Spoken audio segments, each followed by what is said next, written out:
Welcome to today's Lost Souls, where we bring you the most impactful and unforgettable stories from around the world. Today, we remember the lives of remarkable individuals whose legacies continue to inspire and resonate. From iconic musicians to trailblazing activists, join us as we celebrate their extraordinary contributions and bid farewell to those who have left an indelible mark on our lives. Stay tuned for a journey through their incredible stories. Sara Burack, a renowned luxury real estate agent and a familiar face from Netflix's $1 Million Beach House, tragically passed away at the age of 40 following a hit-and-run incident in Hampton Bays, New York.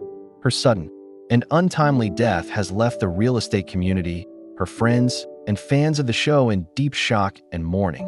Born and raised in New York, Sara's journey into real estate was shaped by her family's background in commercial construction, material sales. She spent several years working in her family's business, which gave her an early exposure to the world of property and development. After completing her education at Franklin and Marshall College, where she studied business administration and management, Sara initially took on roles in sales and event coordination. Further honing her business acumen, Sara's passion for real estate truly ignited when she managed summer properties in the Hamptons, an experience that inspired her to pursue a full-time career in the field. In 2012, she joined Nest Seekers International, a high-end brokerage specializing in luxury residential and commercial properties. Over the next decade, Sara became a prominent figure in the Hamptons and Manhattan real estate markets, amassing over $1 billion in sales and managing more than $310 million in inventory.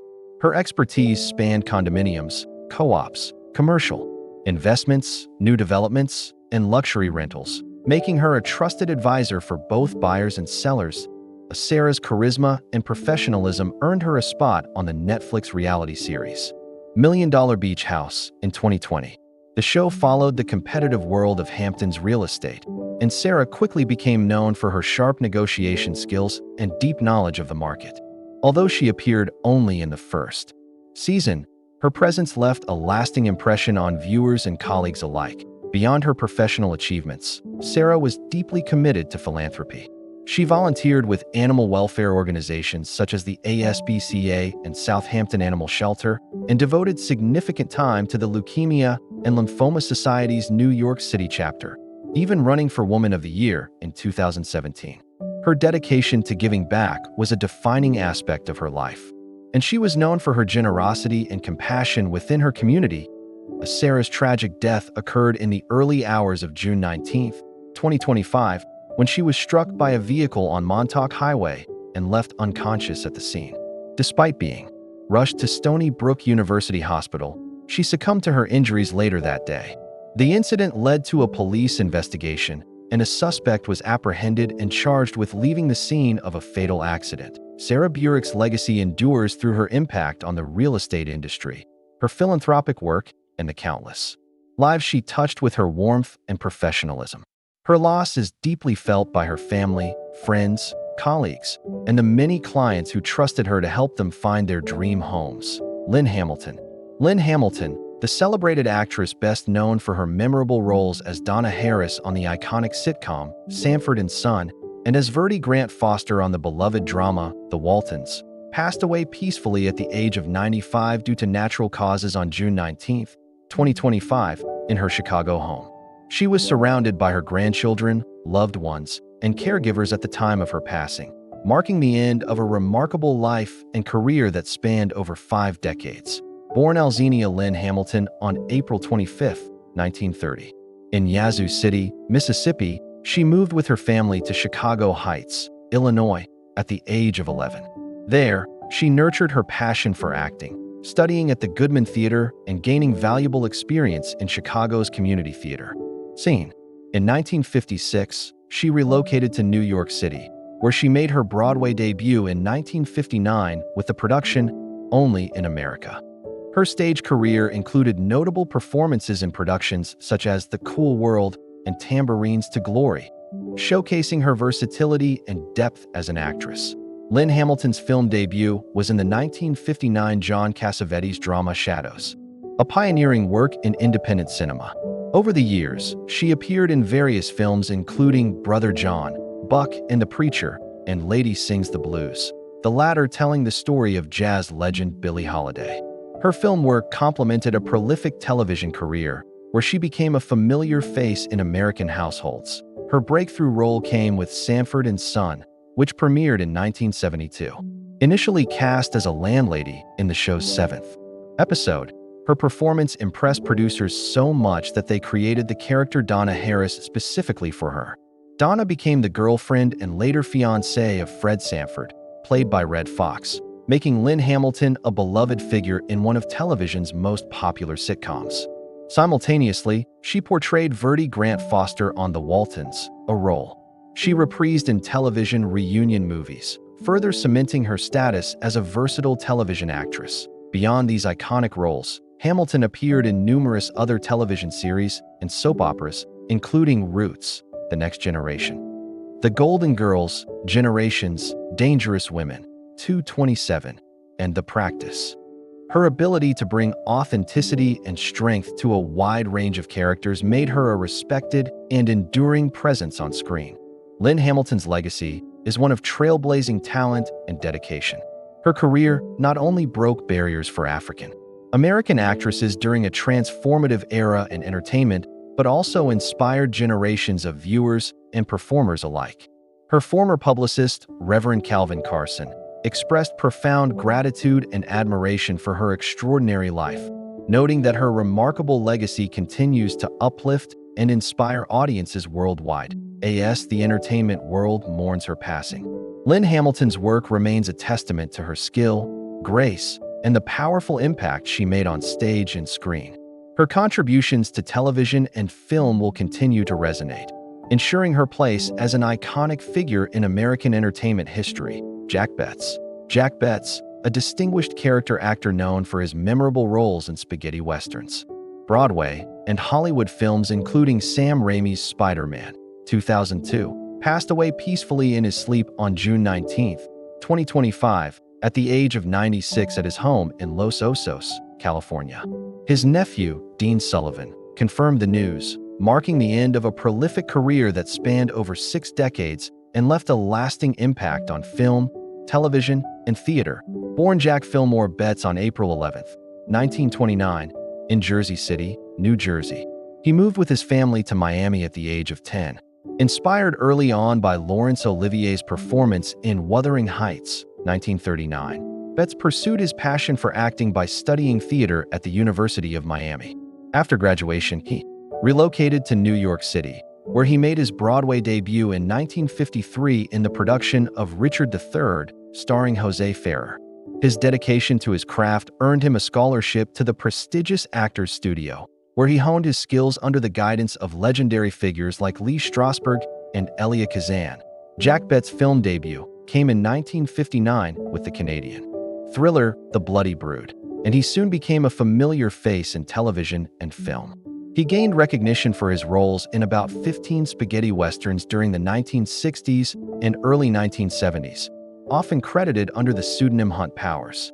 His lead role in Sugar Colt, 1966, marked a high point in his Western career, though his films were more widely distributed internationally than in the United States. Betts reflected on this unique niche with humor, noting how his Westerns were available globally except in Canada and America. In addition to Westerns, Betts had a notable presence on television, appearing in numerous soap operas such as One Life to Live, where he played Dr. Ivan Kipling from 1979 to 1985, as well as Guiding Light, Loving, Another World, and Generations. His versatility extended to guest roles in popular series including Seinfeld, Frasier, and Friends. One of his most recognized film roles was as Henry Balkin, the Oscorp chairman in Sam Raimi's Spider-Man, 2002. Betts brought a distinctive edge to the character, famously improvising a sharp line during a pivotal boardroom scene that director Raimi embraced, highlighting his creative input and professionalism. Betts was also deeply involved in theater, notably starring in a revival of Dracula on Broadway for 3 years starting in 1977, where he served as a standby for the lead role. Beyond acting, he was a playwright. His play Screen Test, Take One, which focused on soap operas, was directed by his close friend Doris Roberts, the beloved actress from Everybody Loves Raymond. The two shared a long friendship, living together in Robert's Hollywood Hills home until her passing in 2016 and frequently attending Hollywood events together. Jack Bett's legacy is that of a dedicated artist whose career spans stage, screen, and television with remarkable breadth and depth. His charm, professionalism, and passion for acting earned him the respect of colleagues and fans alike. His passing marks the loss of a true character actor whose work enriched American entertainment. For generations, Brian Wilson, the visionary co-founder and creative genius behind the legendary rock band The Beach Boys, passed away on June 11, 2025, at the age of 82. Wilson's career was marked by his extraordinary talent for melody, intricate vocal harmonies, and innovative arrangements that defined the sound of California youth culture and left an indelible mark on popular music worldwide. Born in Hawthorne, California, Brian Wilson formed the Beach Boys in 1961 alongside his younger brothers Carl and Dennis, cousin Mike Love, and friend Al Jardine. As the band's principal songwriter and composer, Wilson crafted timeless hits such as Good Vibrations, California Girls, Surfin' USA, Fun, Fun, Fun, and Help Me, Rhonda. These songs celebrated surfing, cars, romance, and the carefree spirit of the American West Coast, becoming anthems of a generation and earning the band 36 top 40 hits. That Wilson's musical genius extended beyond catchy tunes. He was a pioneer in studio experimentation and sonic innovation. His 1966 album, Pet Sounds, is widely regarded as one of the greatest albums in rock history, influencing countless artists and earning critical acclaim for its complex arrangements and emotional depth.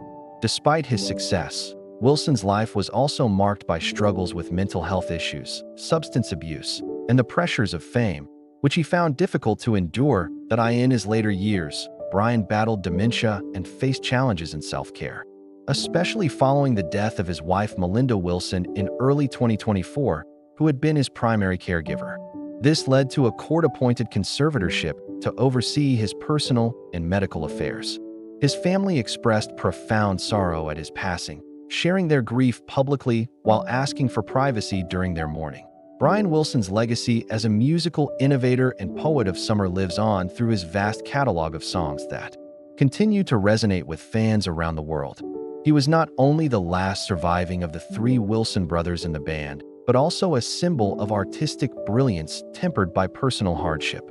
His contributions helped shape the soundscape of the 20th century and established the Beach Boys as enduring icons of rock and roll. Gillard Sartain, the beloved American actor, comedian, and artist, passed away on June 19, 2025, in his hometown of Tulsa, Oklahoma.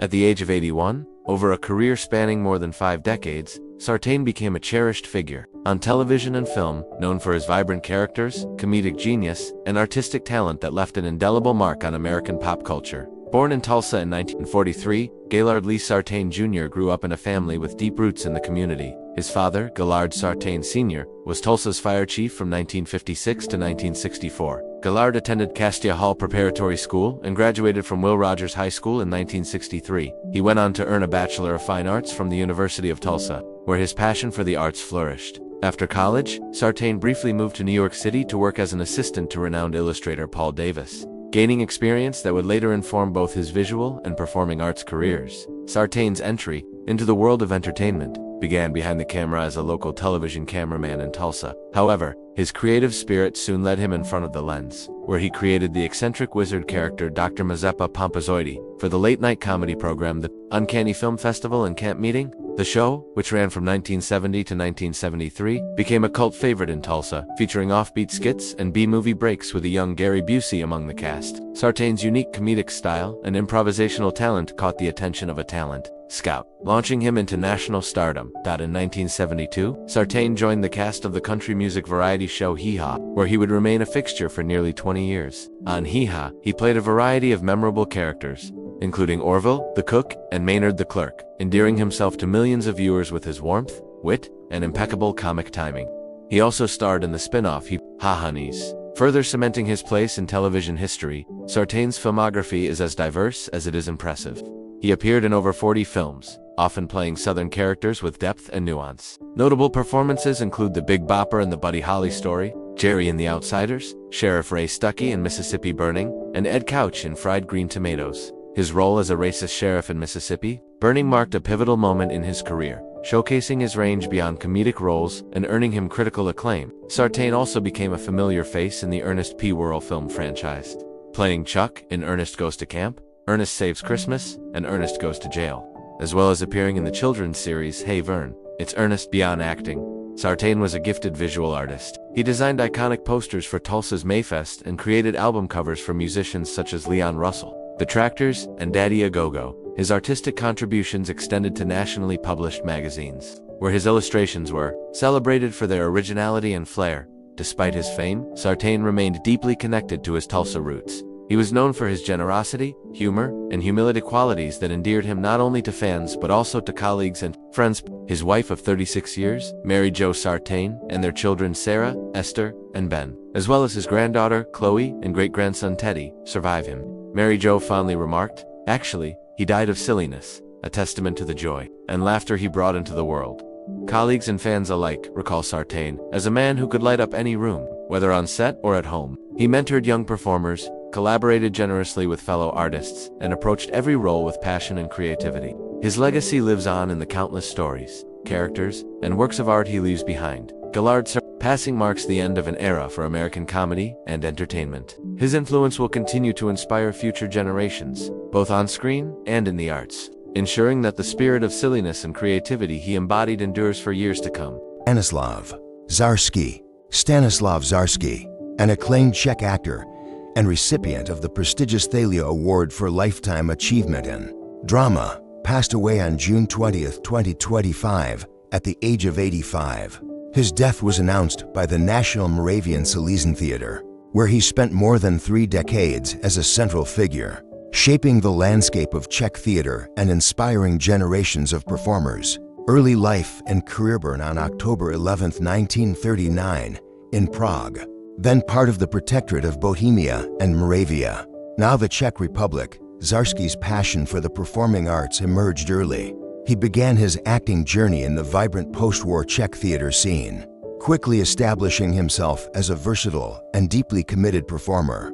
His dedication to his craft led him to a prolific career on stage, in film, and on television. Theater. Legacy. Zarsky's name became synonymous with the National Moravian Salesian Theater in Ostrava, where he was a mainstay for over 30 years. He also performed at the Vanda Theater and the Rococo Theater, leaving a lasting impact on each institution. Colleagues recall his unwavering love for theater, his vitality, and his keen interest in the direction of Czech acting. He was known for his ability to be both passionate and critical, always striving to elevate the art form and encouraging others to do their best. His long-standing friendship with fellow Ostrava actor Tomáš German was well known. German described Zarsky as a beautiful, great, and sprawling tree, whose passing leaves an irreplaceable void in the theater community. Zarsky's presence was felt not only through his performances, but also through his mentorship and the high standards he set for himself and others. Film and television. While theater was his first love, Zarsky also made significant contributions to Czech film and television. He appeared in more than a dozen films and numerous TV series, including the popular Bakalari and the sports comedy series Lina, where he gained recognition among younger audiences. His film credits include Pak si na Bielstesti 1987, Baska Ima 1979, and Memstomi Nadji 1978. In recent years, he continued to work in television, with roles in series such as Steiny v. Most 2022 and Lina to 019 to 021, demonstrating his enduring relevance and adaptability as an actor. Awards and recognition. Stanislav Zarsky's contributions were honored with the Thalia Award for Lifetime Achievement in Drama, one of the highest accolades in Czech theater. This recognition reflected not only his artistic achievements, but also his profound influence on the cultural life of the Czech Republic. Personality and legacy. Zarsky was remembered as a passionate advocate for the theater, never afraid to voice his opinions or challenge the status quo when he believed it would serve the art. He inspired respect and admiration for his tireless commitment, his authenticity, and his belief that it was every actor's duty to strive for excellence. His passing is mourned by colleagues, friends, and audiences who cherished his performances and leadership.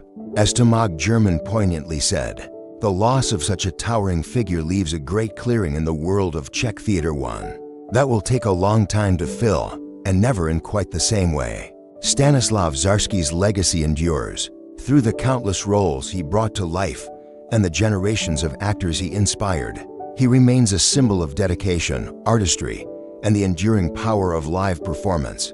Valentina Talyzina, Valentina Larionovna Talyzina, a beloved Soviet and Russian film and stage actress, passed away on June 21, 2025, at the age of 90. She was widely recognized as a People's Artist of the RSFSR, awarded in 1985, and was honored with the Order of Honor 2005 and the Order of Friendship 2010 for her outstanding contributions to Russian arts. Valentina's death was officially announced by the Mossavet Theater, where she devoted much of her artistic life, early life, and career burn on January 22, 1935. Valentina Talyzina hailed from a family with Russified Tatar roots. She graduated from the Lunacharsky State Institute for Theater Arts in 1958 and immediately joined the Mossavet Theater, remaining a leading actress there throughout her life. Her career spanned over 6 decades, during which she played more than 40 roles on stage and about 100 roles in film and television, earning the admiration of several generations of Russian audiences.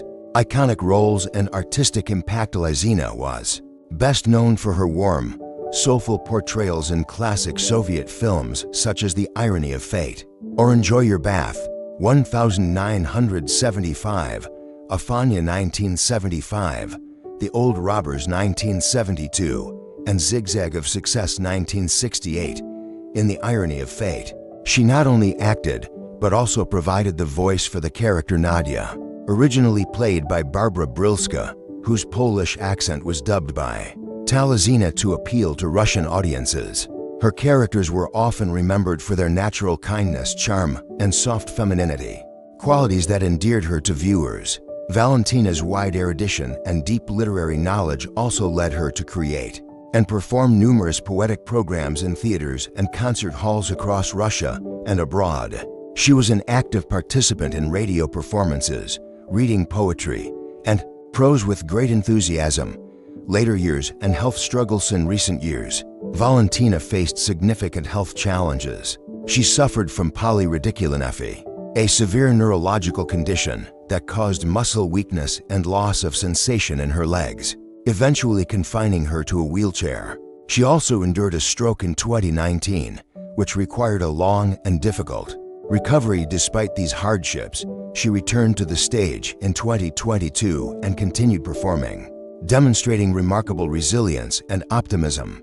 Valentina celebrated her 90th birthday on stage at the Mossavet Theater on January 22, 2025, playing the landowner Mertsevitskaya in Wolves and Sheep. She also portrayed the Countess Anna Fedotovna in The Queen of Spades, continuing to captivate audiences until shortly before her passing. Legacy and farewell. Mossavet Theater expressed deep sorrow at her passing, calling it an irreparable loss for Russian art and their institution. Colleagues and fans mourned the departure of a true cultural icon whose presence enriched Russian theater and cinema for decades. Valentina Talyzina's legacy is that of a consummate artist who brought warmth, humor, and authenticity to her roles. Her voice and performances became a cherished part of Russian cultural heritage, especially through her work in beloved Soviet-era films that continue to resonate with audiences. Her farewell ceremony was held at the Mossavet Theater, with many friends, family, and admirers paying tribute to a woman whose life and career symbolized the golden age of Russian performing arts. Francisco Coppola, one of the most iconic and beloved actors in Brazilian television history, passed away peacefully on June 19, 2025, in São Paulo at the age of 91 due to multiple organ failure. He had been hospitalized for about 20 days at the Albert Einstein Hospital, battling age-related health complications and an infection caused by a wound. Cuoco spent his final years living with his sister Gracia Cuoco, who was by his side during his last moments. Born in 1933 in the BRS neighborhood of São Paulo, Francisco Cuoco's career spanned over 6 decades, during which he became a defining figure of Brazilian teledramaturgy. His work in theater, cinema, and especially television earned him a revered status among audiences and peers alike. Cuoco's legacy includes unforgettable roles in some of the most successful and influential Brazilian TV productions, such as Selva de Pedra,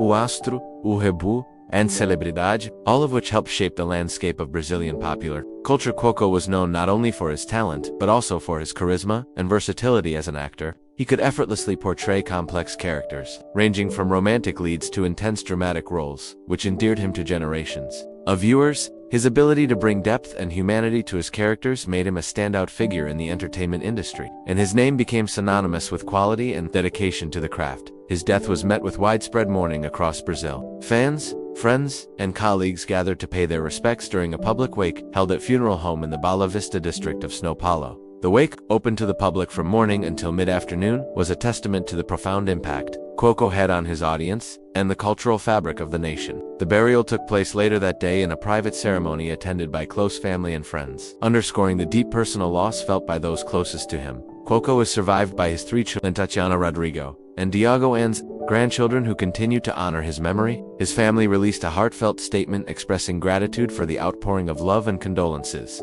emphasizing that he passed away serenely and surrounded by loved ones. The actor's grandchildren sent a floral tribute with a touching message: "Seu amor permanece vivo em cada de nós. Your love remains alive in each of us." Throughout his life, Francisco Cuoco was not only a consummate professional, but also a humble and generous man. His colleagues remember him as a mentor and an inspiration, someone who elevated Brazilian television and theater with his presence and craft. His passing leaves a void in the artistic community, but also a rich legacy of performances that will continue to inspire actors and entertain audiences for years to come. Francisco Cuoco's contribution to Brazilian culture is immeasurable. Helped define the golden era of Brazilian television and brought to life characters that remain etched in the public consciousness. His work transcended entertainment. It reflected the social and emotional realities of Brazil, making him a cultural icon whose influence will endure. In sum, the life and career of Francisco Cuoco stand as a testament to the power of dedication, talent, and passion for the arts. His passing at 91 marks the end of a remarkable chapter in Brazilian entertainment history, but his legacy will live on through the countless stories he told and the hearts he touched. Sam Elliott. Sam Elliott's origin story reads like the prologue of a classic Western, full of wide-open spaces, hard work, and a sense of destiny that seemed to echo across the Rockies before he ever set foot on a film set. Born on August 9, 1944, in Sacramento, California, Samuel Pack Elliott grew up in Portland, Oregon, after his family relocated north when he was still a toddler. His father, Henry Nelson Elliott, was a stern but principled man who worked for the U.S. Fish and Wildlife Service and never quite trusted Hollywood's promises. His mother, Glenn May Sparks, had once been a high school drama teacher and quietly nurtured her son's creative spark. Sam spent his grade school weekends roaming the forest just beyond the city limits, soaking in the scent of Douglas fir and learning the kind of self-reliance that would later show through every frame of his laconic screen persona. Though the Elliots were solidly middle class, money was tight enough that Sam held part-time jobs from the age of 14, hauling bales in a lumber yard, pumping gas along the old Pacific Highway, and ushering patrons at Portland's Hollywood Theater. Each gig sharpened his appreciation for the dignity of labor, a theme that would echo in the blue-collar gravitas of his future roles at David Douglas High School. He excelled not in varsity sports, but in drama club, where his baritone voice and tall frame made him a natural for heroic characters in regional productions of Guys and Dolls and Oklahoma. When his father died suddenly of a heart attack in 1966, just as Sam was about to finish a transfer semester at the University of Oregon, the blow hardened his resolve. Henry Elliott had always said acting was a fool's errand. Grief turned that warning into motivation, and Sam left college for Los Angeles with 2 suitcases, a heated $500 in savings, and an ironclad promise to prove his dad wrong by succeeding the honest way. Early years in Hollywood were a gauntlet of studio-paid acting classes by day and janitorial shifts by night. Elliott lived first in a one-room Echo Park apartment and later in a converted garage in Burbank, driving a rust-dusted '58 Chevy with no air conditioning. Casting directors typed him instantly as the cowboy, handing him bit parts in TV westerns like Judd for the Defense and Lancer, where he sometimes spoke only a single line, but that line always came out as pure, uncut timber. Fellow strivers remember him practicing vowel shapes in the bathroom mirror to deepen the timbre that would one day become his trademark. In 1969, he booked a small but pivotal role in Butch Cassidy and the Sundance Kid as the card player who glares at Paul Newman's Butch. Blink and you missed him, yet the paycheck allowed Elliott to quit sweeping floors. Between lean seasons, he moonlighted as a construction framer in Van Nuys and even considered enlisting during Vietnam, but a director friend persuaded him that his greatest patriotic act would be bringing American stories to life on screen. That faith was rewarded in 1972 when he landed the lead in the low-budget cult western Conager, adapted from a Louis L'Amour novel. Though the film's release was delayed, the shoot introduced Sam to actress Catherine Ross, sowing the seeds of a partnership that would become both personal and professional gold years later. By the mid-1970s, Elliott had traded walk-ons for headlining drive-in thrillers like Frogs and miniseries such as Once an Eagle, quietly building a resume that balanced rugged authenticity with surprising vulnerability. Critics began to note that, behind the mustache, a late-night, spur-of-the-moment grooming choice that stuck for life, there was a thoughtful performer capable of subtlety beneath all that baritone swagger. Through it all, Sam kept the habits that had fortified him since Oregon. Pre-dawn runs along Griffith Park trails, meditation learned from a Stage 9 sound mixer, and weekly calls to his mother back home, assuring her that he ate more than canned beans. Those phone conversations often ended with Glenn reciting Shakespeare. All the world's a stage, Sam, and her son answering in the same slow drawl audiences would later recognize worldwide. Sam Elliott's first brush with genuine stardom arrived. In 1970, SIXS, Lifeguard, a modest drama about an aging beach sentinel questioning the value of perpetual adolescence. The film's stakes were small, yet Elliott's performance revealed a fusion of weather-beaten charisma and interior doubt that critics hadn't seen from him in gunslinger cameos. Suddenly, the lanky man with the bass string voice was a thinking woman's leading man, a blue-collar philosopher with sinew and sensitivity in equal measure. Even so, Sam refused the easy path of flamboyant studio romances, retreating instead to television miniseries such as The Sacketts and Murder in Texas, where long-form storytelling allowed him to shade wrinkles of honor, guilt, and regret that a 90-minute feature rarely afforded. When Hollywood called again, it did so in the guise of a disfigured biker mentor named Gar in Peter Bogdanovich's Mask, 1985. Sharing scenes with Cher and a young Eric Stoltz, Elliott tempered his road-worn machismo with gentle caretaker instincts, proving, as Roger Ebert wrote, that the toughest man on the lot can still cradle a broken bird. Mask tripled its budget at the box office and earned Sam his first wave of mainstream recognition. Motorcycle clubs mailed him custom patches in gratitude for bringing authenticity to the screen, yet he still treated fame as a passerby rather than a permanent tenant, selecting projects by gut feel rather than paycheck numbers. The late 80s and early 90s turned that intuition into legend. In Roadhouse, 1989, he roared onto camera like a sage outlaw, silver hair whipping in neon bar light, guiding Patrick Swayze's Dalton with loud, suit-level aphorisms delivered in a southern drawl. The role cemented his status as Americana's walking proverb, but Elliott followed it with historical epics to avoid caricature. In Ronald Maxwell's Gettysburg, 1993, he embodied Brigadier General John Buford, capturing the fatigue and fatalism of a commander who knows his men may never see another breakfast. That same year, he saddled up as Virgil Earp opposite Kurt Russell in Tombstone, gifting cinema one of its most quoted lines, "You tell him I'm coming, and hell's coming with me." Audiences cheered the thunder, yet fellow actors marveled at the quiet storm, the way Elliott could stand motionless in a saloon doorway and still dominate the frame. Television remained a proving ground rather than a fallback. Conager, 1991, adapted from Louis L'Amour and co-starring Catherine Ross, netted him a Golden Globe nomination and gave the couple their defining on-screen duet. two loners carving domestic hope from an untamed frontier. In Buffalo Girls, 1995, he was Wild Bill Hickok opposite Angelica Houston, wielding both six guns and Shakespearean melancholy. An Emmy nomination followed, demonstrating that prestige Emmys finally recognized what drive-in crowds had long sensed, that beneath every layer of saddle dust lay a scholar of human contradictions. By the new millennium, Elliott's resume read like a crash course in American archetypes. He personified patriarchal resilience in We Were Soldiers, 2002, as Command Sergeant Major Basil Plumley, delivering battlefield pep talks so authentic that retired paratroopers insisted the actor must have served.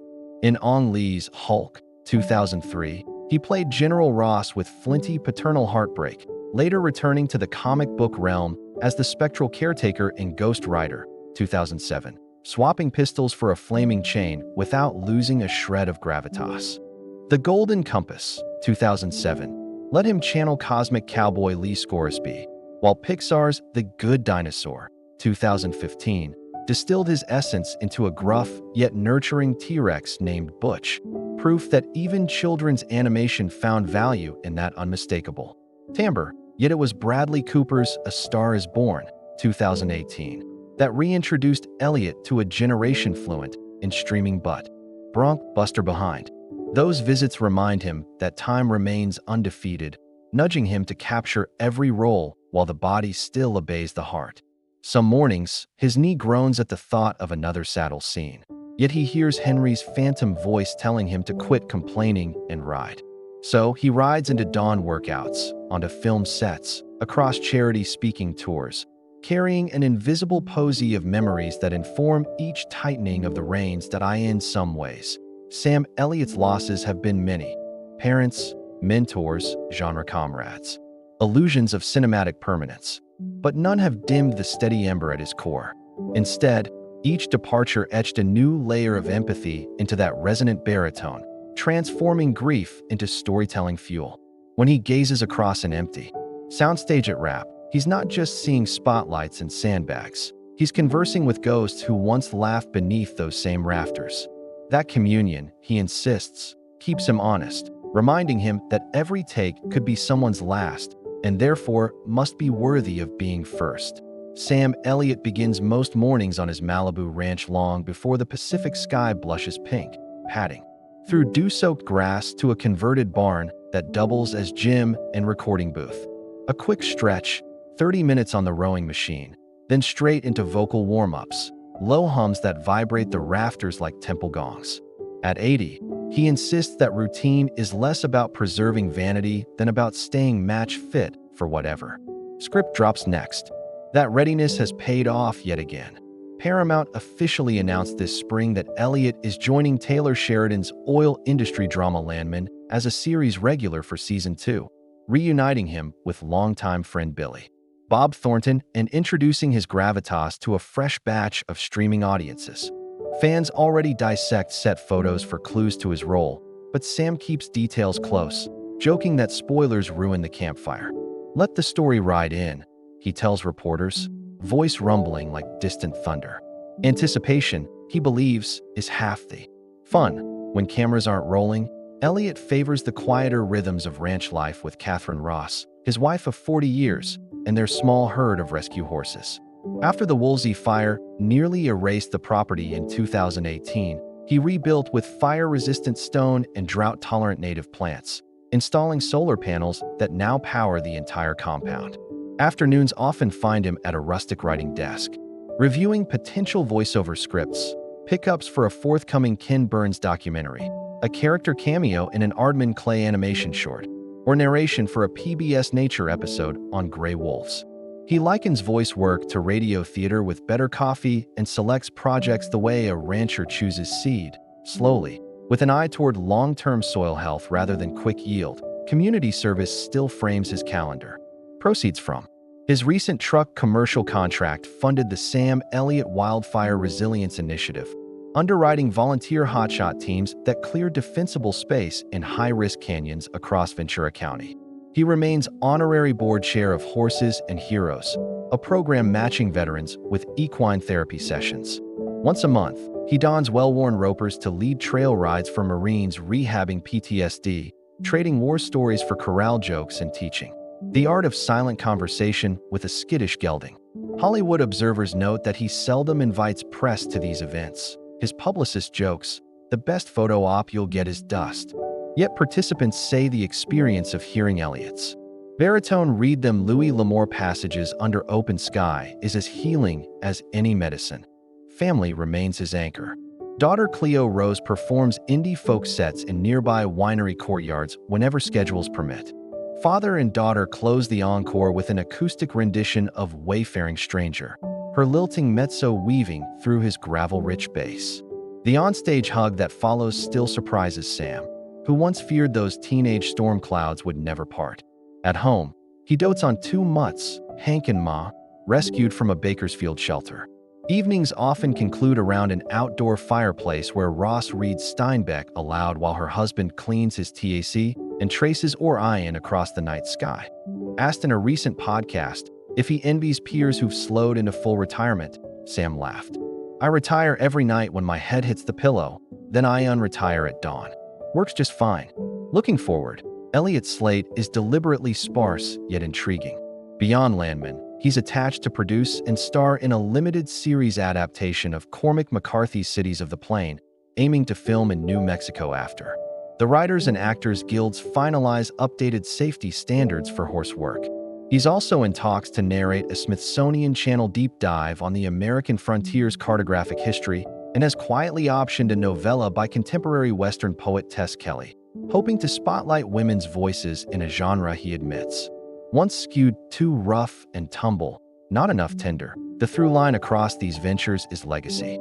Elliott wants the next generation to inherit Western storytelling that honors both grit and grace. If you ask him to define success in 2025, he won't mention awards or net worth rankings.